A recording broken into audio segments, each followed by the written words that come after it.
Hey everybody, it's Gerald by the Dreamer.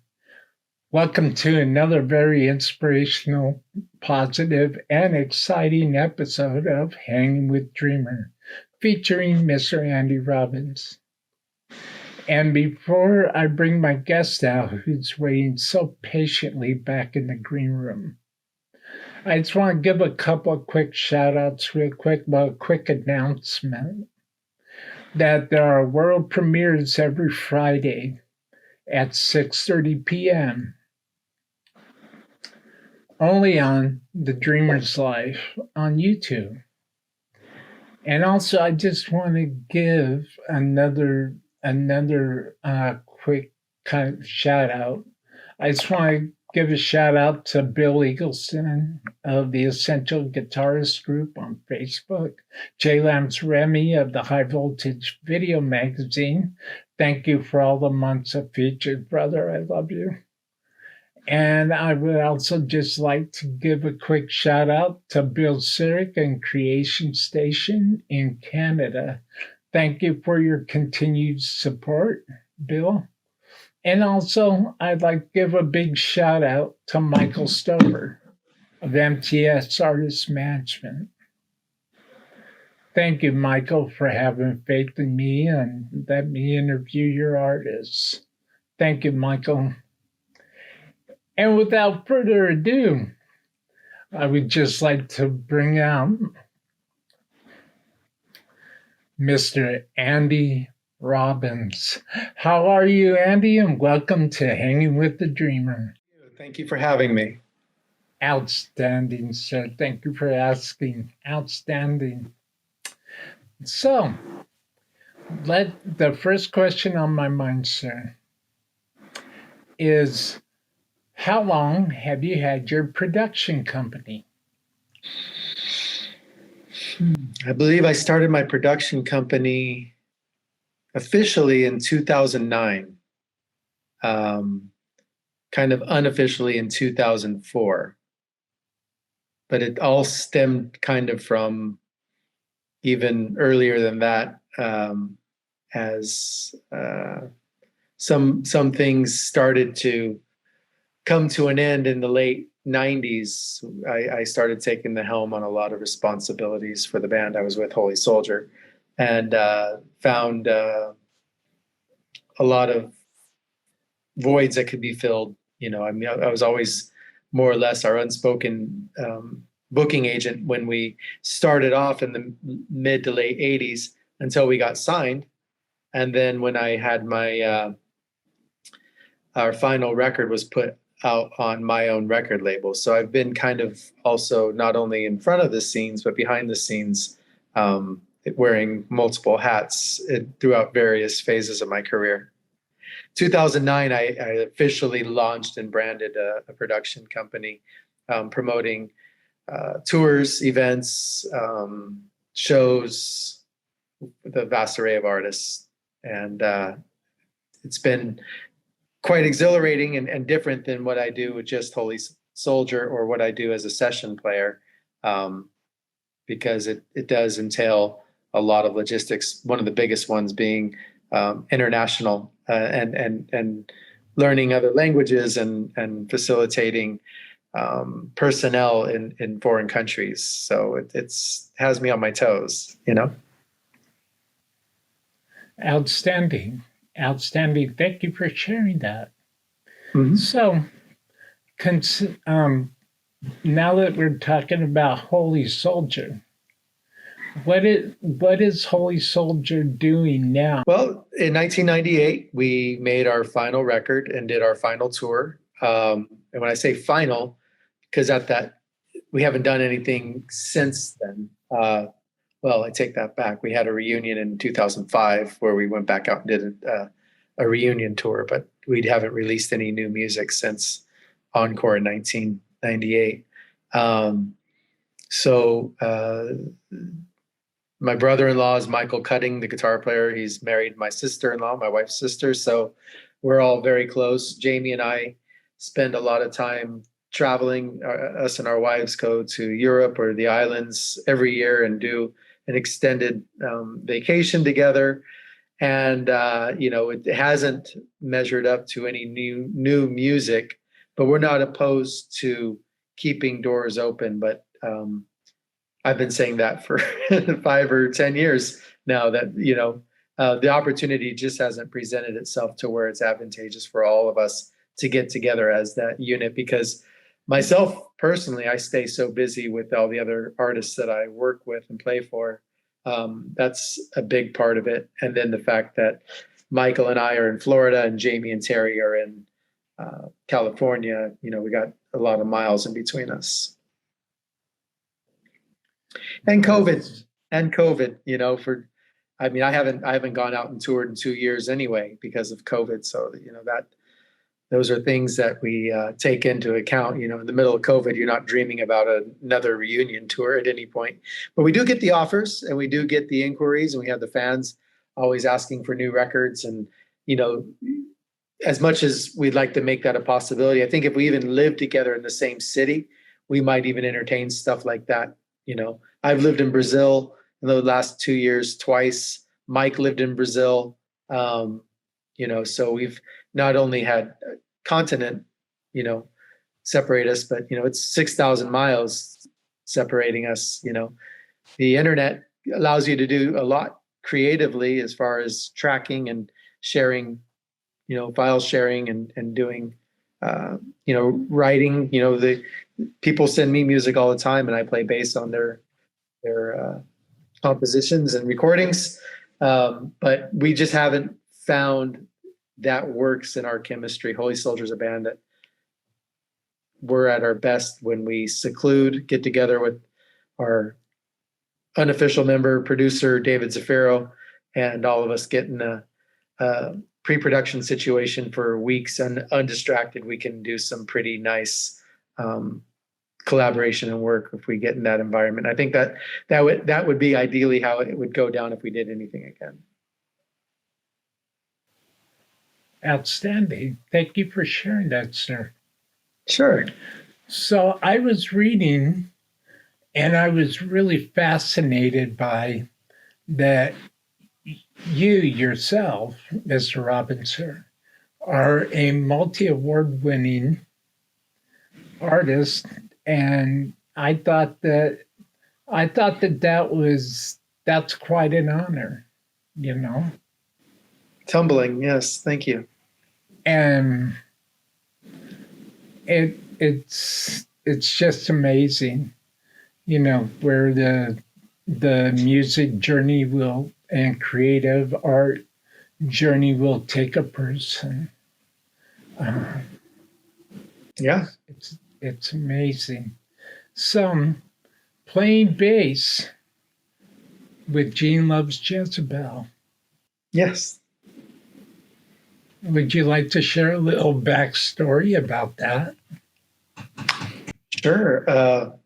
I approached that as a fan of their music, a fan of their band. I grew up, in Southern California, as we discussed earlier. Listened to K-Rock radio as a kid and got introduced to Gene Loves Jezebel at a young age. Even their real early borderline goth image, but it just exploded as their more commercial releases came. And the touring with Michael Aston, that's not at all what he would like to hear me say, but that's how I became enthralled with their music, was House of Dolls, and records further. And their whole body of work is great, and they're all different from each other, but there's just such great writing in their music. And as a writer and a bass player, it's hard not to appreciate that, because the bass parts were recorded brilliantly, and so I play them true to the context of how they were written. But I just reached out to Mike while I was in Brazil, and invited him to come down, and I produced that tour and played bass, and I assembled the Brazilian musicians that accompanied us, Veloso on guitar and Alan Diego on drums. And we did a 5-city tour of Brazil for their 25th anniversary. It was nice. That's wonderful. That's wonderful. So are you able, well,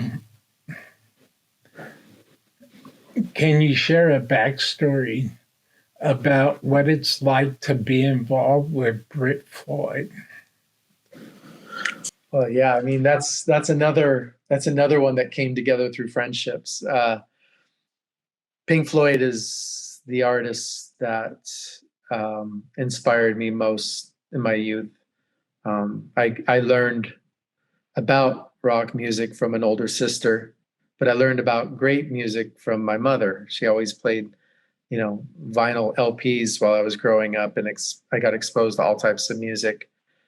Dark Side of the Moon is one of the soundtracks of my youth. And so in the 70s, and listening to Dark Side of the Moon, that record became ingrained, because really when you become a musician or become of age and listen to it, it's a great record to just listen to beginning to end. It's like one long song. And, they have hit songs in there. You take out of context, you got Money and Us and Them, and you have Time, and these great songs that stand well on their own. But when I've performed that record from beginning to end live as a musician more times than I can even count. And I never get tired of it, because it's like playing I think it's 43 minutes or 46 minutes long. It's like playing a 46-minute long song, and we change lead vocals, and we have to hit foot switches and occasionally change our instruments.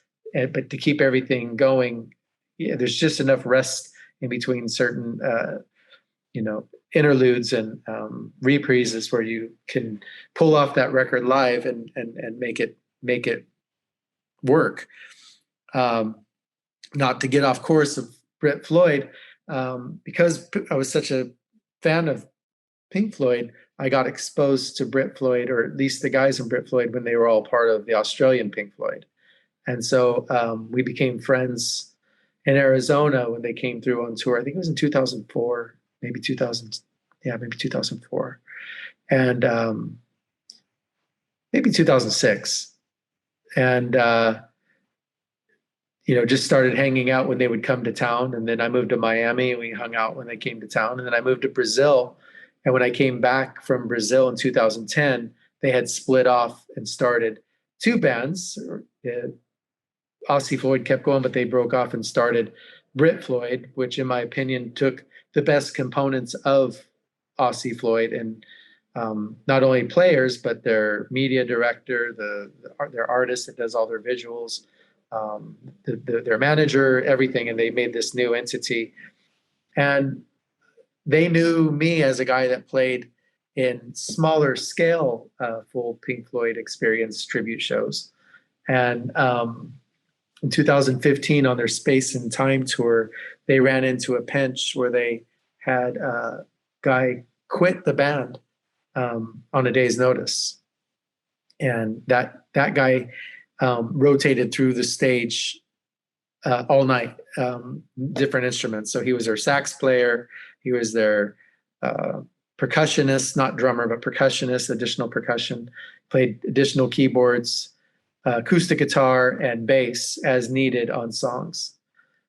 Great player, incredible guy. And I got the call that they were in a pinch on the road, and I was flying out the next morning to Ecuador to go to a wedding for 10 days. And they said, hey, can you come out and help us out on this North American tour? We lost Carl. And I had bargained with my wife, because as badly as I wanted to go to Ecuador, it was a great opportunity of getting back on the road and playing, sold out theaters and, Red Rocks amphitheater and, arenas, my favorite music with some of my favorite people. And my wife immediately said, you got to go do this tour. I'll go to Ecuador and do the wedding. So I went out and did the North American leg of the Space and Time tour on a day's notice.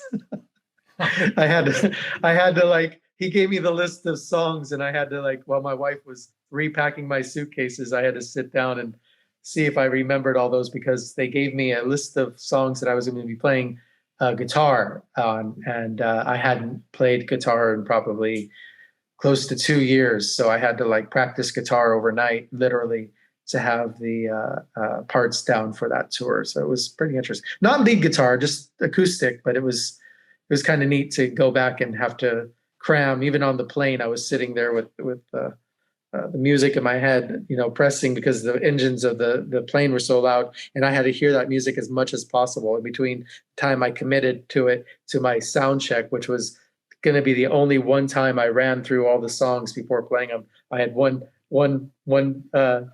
chance to play it because we did it during the sound check. Yeah, it was an amazing experience, though. Did you find it to be a learning experience? Oh yes, yeah. Yeah, their levels above most tours that I've ever done consistently. There's 2 semi trucks, 2 buses, 25 people. So to be on, I've been a part of festivals and big stages and big audiences and one-off shows and fly-in dates and stuff. But to see how all that maintains itself self-contained throughout a U.S. tour and traveling every night, and how there's really no time for being 5 minutes late. You're on your marker, you're fined, you're left behind, whatever. And everybody's just so well behaved and on their marks, because you're doing 152 shows a year. You have to keep the show going. You can't miss your cues. You can't miss, where you're supposed to be. You have an itinerary. You have an app these days, which is different. We used to kind of, hold a paper itinerary folded in our pocket when we would tour in the old days. Now you actually have an app that you open up that tells you every hour during each day where you're supposed to be. And you could look at the weekly and you could see what days you have off this week and what city you're going to be in. And the technology at that level was what I learned most, was how you keep all that going through a good tour manager, a good stage manager, good booking agent, and a good technology app to keep it all pulled in real tight. So what are the kindest, greatest memories you have playing with Mr. Turner? Wow. Well, exhilarating on the first tour, because it was very new to us, getting to know him, me and the other band members. And another one of my productions, this was in South America. We started off in Brazil. We did 12 shows throughout the whole country. On the second night of the tour, we went from playing a club in front of about 500 people in a club that I used to work at, actually. We launched the tour in Goiânia, Brazil. And the second show we did up in the Amazon in Manaus, and it was an outdoor festival in front of 7,000 people. So it was kind of neat to have just that one show, self-contained. Probably did 3 days of rehearsing, maybe 4 days of rehearsing before the show. Joe threw some songs out, added some songs in. You're talking about a guy who fronted bands with Ritchie Blackmore. So you have to move very, very, very fast. There's no room for mistakes. There's no room to learn a song. There's no room, you just got to know that there's going to probably be some popular songs that are going to be added, and you should know them. Again, when you grow up and if you know what key it's in, it's a little bit easier to learn a song on a minute's notice, because it's going to start off with the theme of the song or the verse of the song or the chorus of the song, and then it's going to go into the next section and the next section. And, when the arrangement of the song in your head, even if you've never played it before, it makes it very easy to learn a song, because when the changes are going to come. A lot easier than songs you've never heard before. So we were able to get out in front of 7,000 people and look like we played together, our whole lives. It was sensational. I mean, we were doing a lot of interacting with each other. Joe was new to all the players. We were all new to each other, really. But, just in a matter of our rehearsal week and our first show and our travel day, we were able to build a camaraderie and a tight unit. Up through the end of the final year I played with him, with these people, it was insane, you know, how much I could pride myself in that band. When I look at Joe's work, because Joe uses a different band in a lot of different countries. If he goes to Finland, he's got a band waiting for him there. If he plays in, you know, Russia, he's got a Russian band. If he plays in Greece, he's got a Greek band, you know, and I was his South American music director and producer and bass player. So had a lot of hats I had to wear in that as well. I booked all the shows and worked closely with you know, security, and my wife would go out on tour with us and translate and help me get everyone to the hotels and to the airport. We fly everywhere in Brazil. You don't really do the driving thing between cities. So it was, you know, those are some of the greatest memories. Again, goes back into the production, but the big show in Manaus was amazing. We did another really amazing performance, and Porto Alegre stands out to me. It's one of the clubs I've always wanted to play. Very, very popular bar that's been around for many years. It started off as a small hole in the wall that is now a place that holds, you know, a few thousand people, and it's got one of the best production houses that you can put on a show. So we murdered it there as well, you know, playing the Opinion Club in Porto Alegre. Watching the video on your YouTube channel with Mr. Turner performing "I Will Surrender," and yeah, when I clicked on it, I was just reminded of how important that song, that music, the tonal vibe of the whole song, how important that is to literally to the history of music. It's an amazing track. Oh, breathtaking. Absolutely breathtaking. Yeah. I wish more people could relate back to that era of music. Rainbow doesn't stand out as one of the top greatest bands of all time, even in the British rock invasion, and they were kind of more of an American band with a British guitar player, spin off of Deep Purple, but the music is highly important, especially, you know, every singer. Doogie White, who followed Joe after that, I toured with him. He's an incredible singer. Also played with a lot of the same artists Joe played with, Yngwie Malmsteen as well. Graham Bonnet, you know, that was probably the one who I had the most exposure in high school listening to was Graham Bonnet before Joe. And then when Joe joined, I mean, I was sold.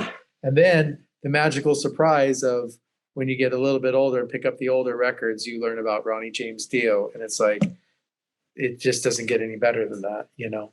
I mean, I knew about Dio from Sabbath when I was in high school. And then when he became a solo artist, I went to all his shows.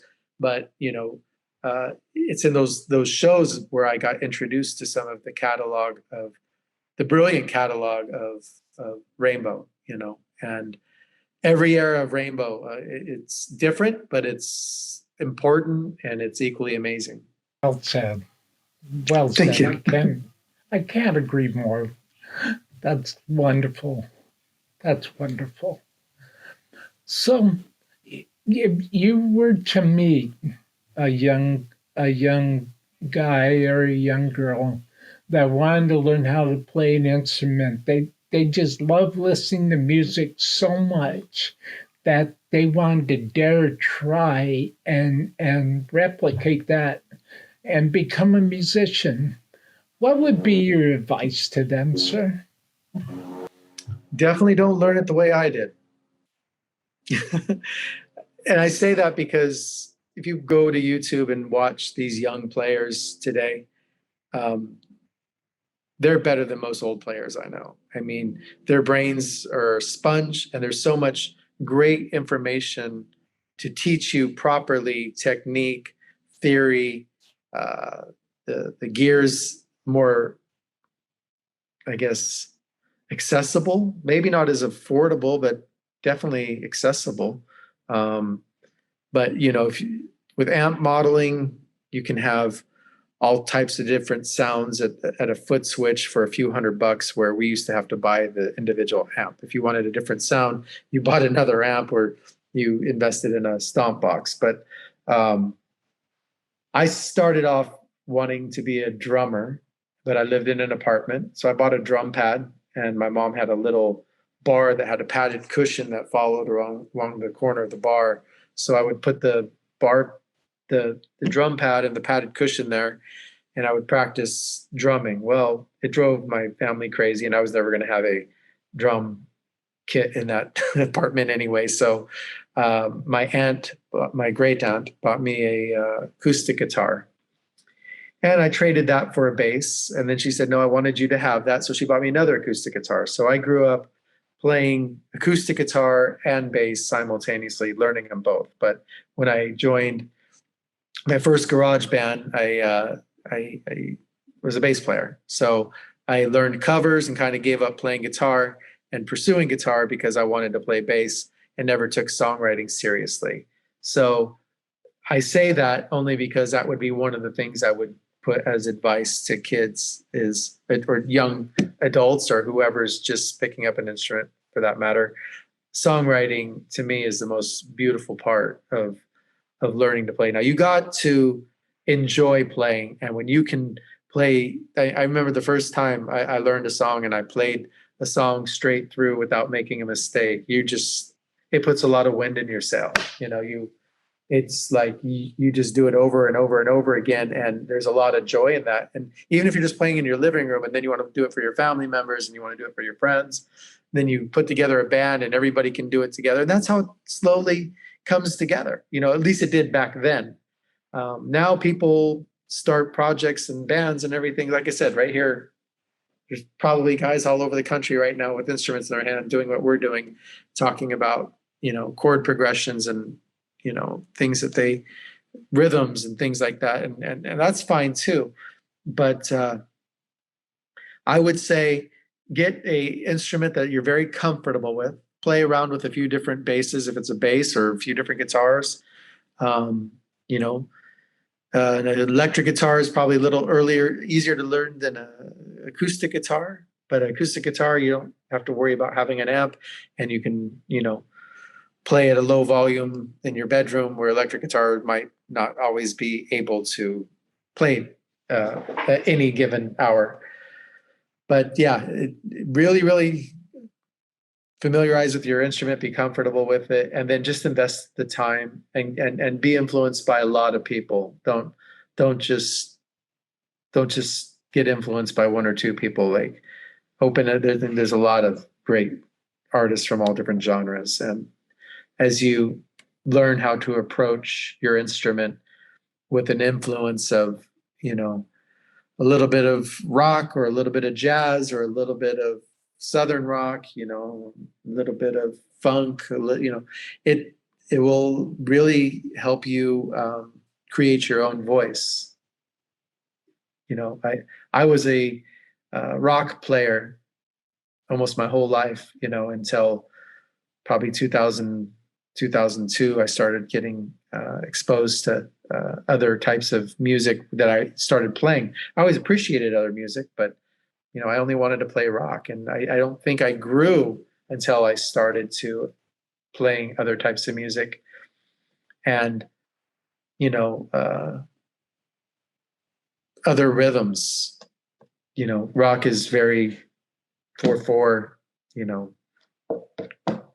Writing eighth notes and 16th notes if you're playing fast metal, and ethereal quarter notes. But it's interesting to see you play Steely Dan. Rock was my second favorite artist. I learn everything from the bass players that they have playing for on their records. They have the best studio musicians of all time playing there, and I can sit the rest of my life and dissect Steely Dan records and be happy and continue to learn. Yeah. I love Steely Dan. No, just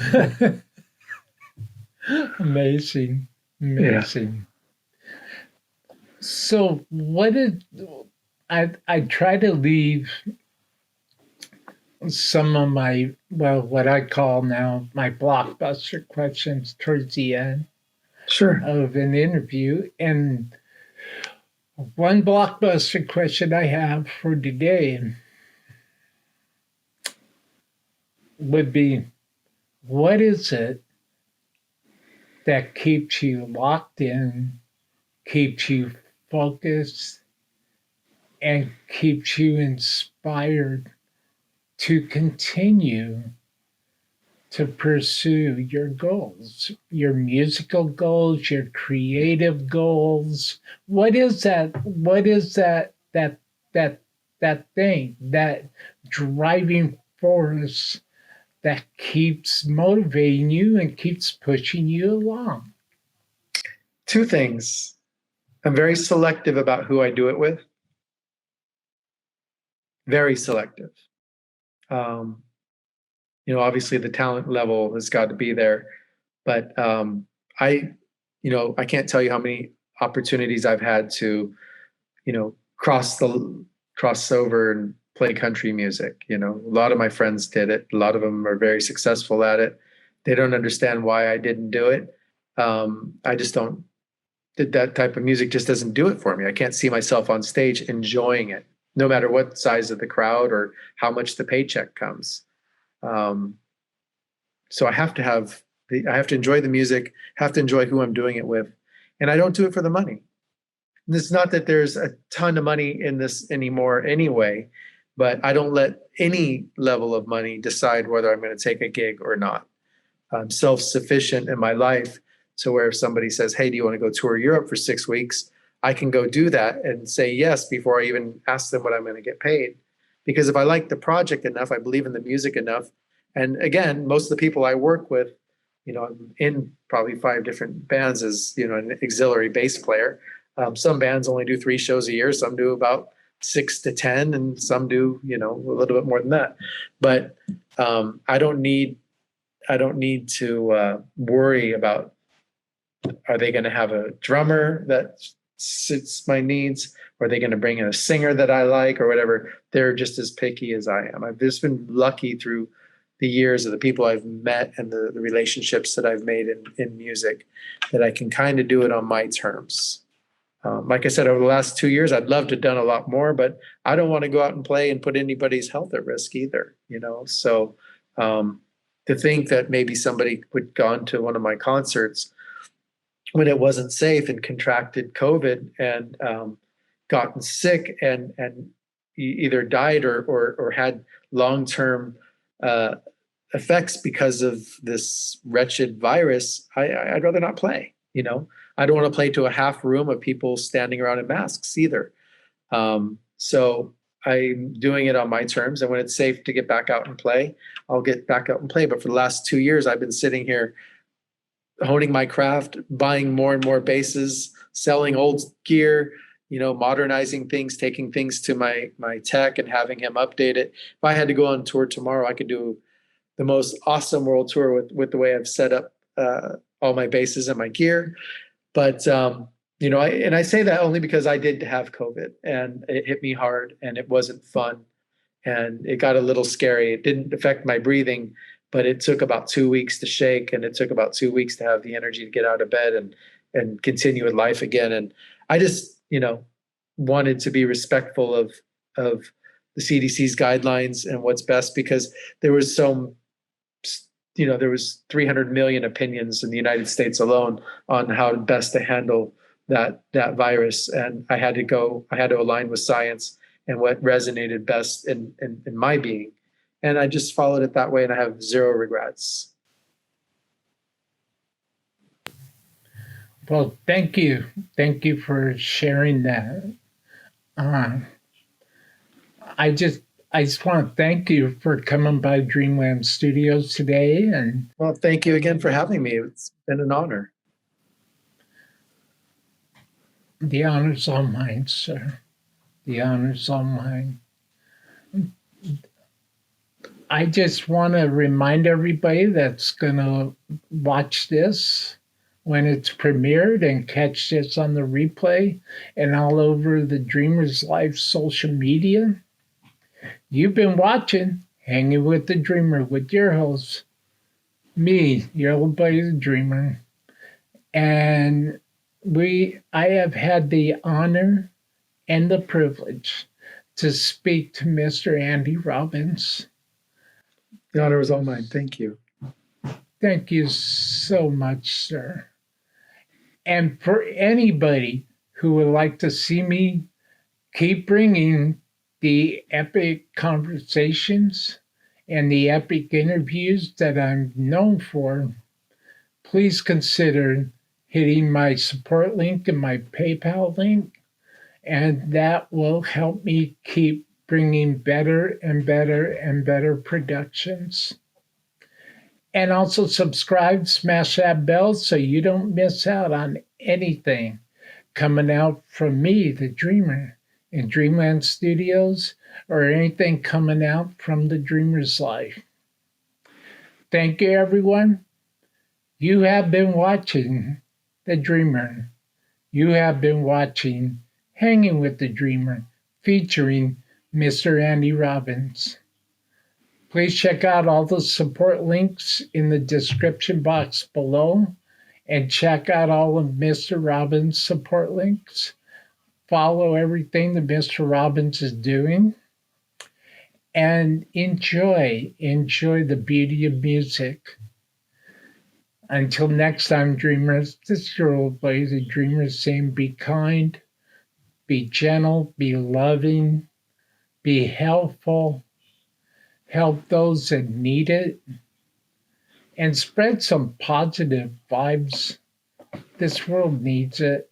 Spread some positive vibes and help somebody that really needs it. Has to help somebody. Thank you, Mr. Robbins.